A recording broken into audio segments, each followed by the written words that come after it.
Hello, good morning. Mabuhay. So tayo ay magbabike na naman ngayon. So ngayon ay 4:40 ng umaga. Tayo ay nasa tapat ng Manila Memorial Park dito sa may Sukat. Ang sarap magbike ng ganitong oras talaga dahil malamig pa yung klima. So talagang sinasamantala natin magbisikleta ng ganitong oras kahit weekday, dahil nga nagbabike, dahil nag-work from home tayo. So pag nag-work from home tayo, as much as possible na-try natin makabike sa umaga para meron tayong isang araw na nakakapag-exercise so approaching na tayo dito sa may Sukat exit. So kakaliwa tayo going to service road. So as I mentioned earlier, try lang natin maka at least 20 kilometers today. So it's either iikot lang tayo sa may C5 extension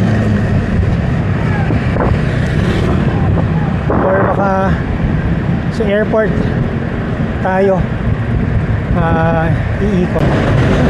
So approaching na tayo sa may Bikutan exit.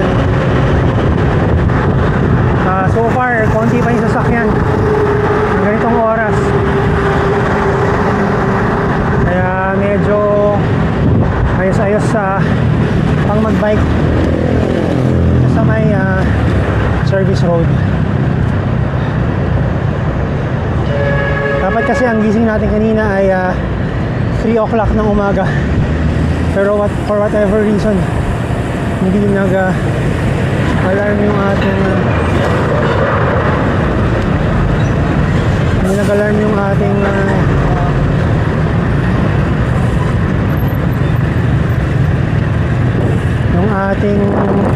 tagal ng ating phone. Buti nakatawid naman tayo ng maayos sa tapat ng SM Bikutan or SMB.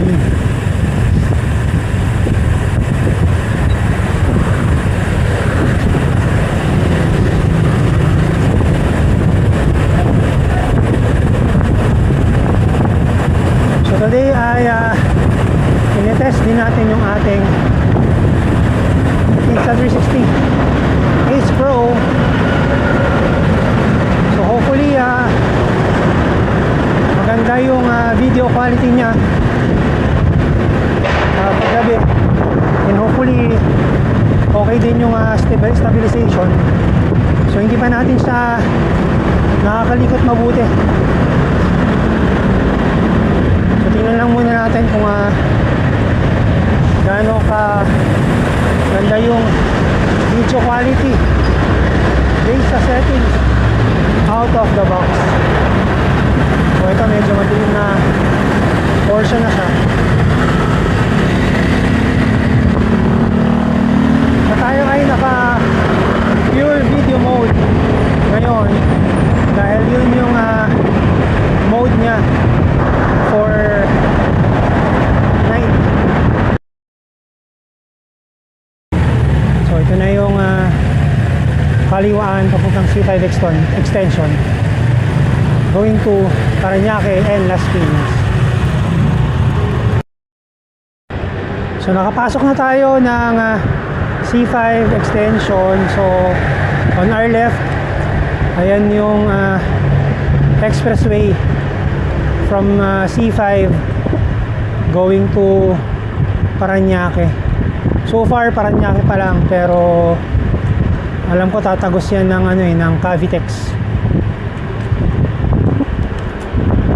So maganda, maliwanag dito dahil yung ilaw from the expressway. So nung pandemic, dito tayo madalas pumadyak. Dahil during that time, syempre no pandemic, di ba? Konti yung sasakyan, kaya sobrang okay magbisikleta dito. And so far, this time, okay na okay siya. Konti pa yung sasakyan. And liwanag. And sobrang okay yung breeze ng hangin.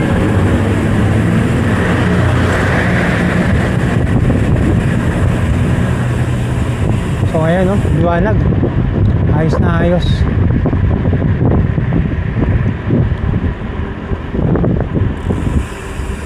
Ang tayo lang yung nagbibisikleta.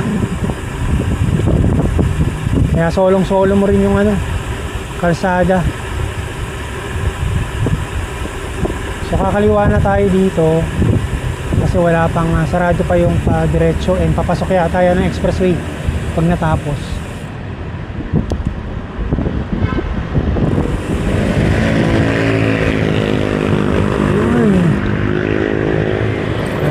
Ito medyo hindi medyo madilim na uli. So nasa kahabaan pa rin tayo ng C5 extension. So titigil lang siguro tayo sa Shell sandali para makapag water break.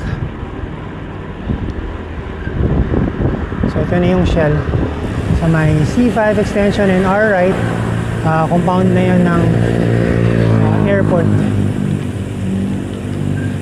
So ingat lang tayo dahil kurbada dito.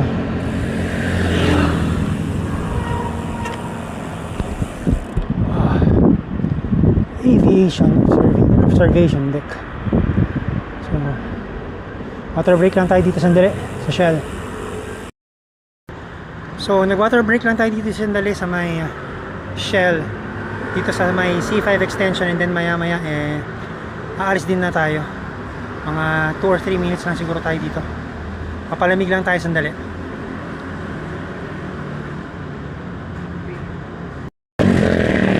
So tayo ay lumarga na uli. Parang meron na yatang one-way traffic dito sa portion na to ng C5 extension sa may tapat ng mga residential area dito na demolish na dahil nga na nag-expand yung C5 extension na kalsada. So marami na rin napaalis ng mga kabahayan dito, pero itong mga nasa right side, not sure kung hanggang kailan tong mga to.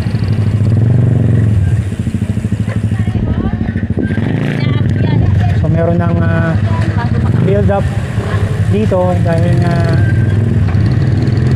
naka stop and go, and one lane lang yung uubra. So buti hindi tayo nadadaan dito kapag may dala tayong sasakyan. Kung hindi, mata-traffic tayo dito. Now we know na ginagawa tong kalsada na to. Ganitong kalsada din talaga na to is daanan talaga ng mga truck. So buti naman at ginawa na nila yung kalsada dahil sobrang lubak o lubak dito dati.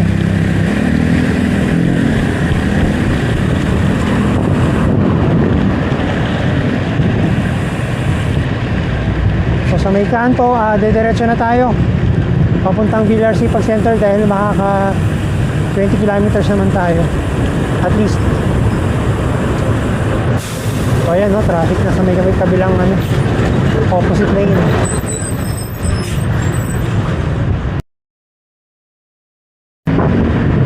So dito na tayo sa may portion ng C5 extension na sa may tapat ng SM warehouse. So, meron lang konting ahon din eh.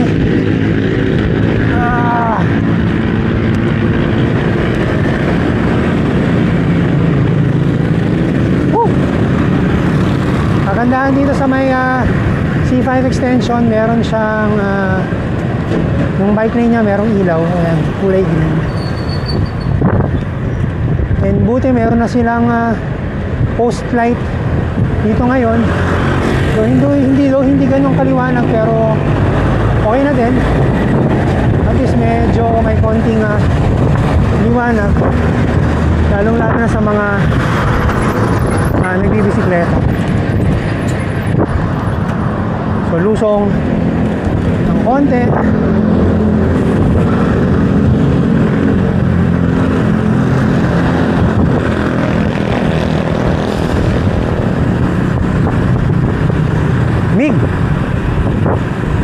Lamig ng hangin na sumasalubong sa atin.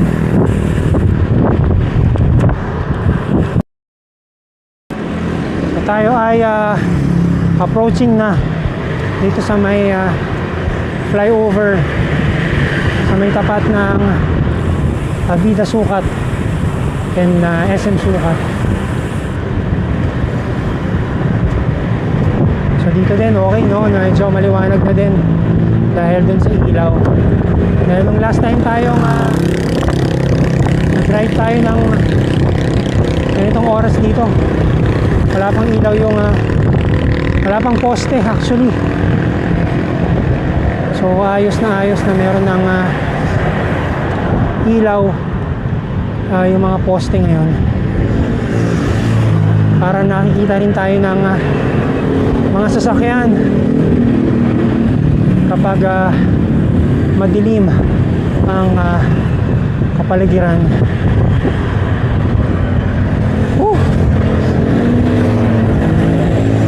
Sarap mag-bike ng ganitong oras talaga. So yan na yung SM Sukat. Di ko lang sure kung kita sa video. Gusto na tayo dito.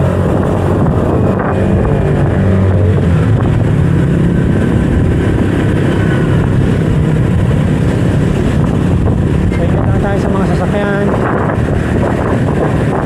Tayo sa baba.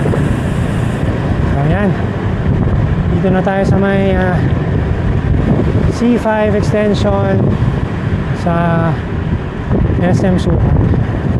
So punta na tayo ng Villar Center sa Jollibee. Doon tayo mag-breakfast.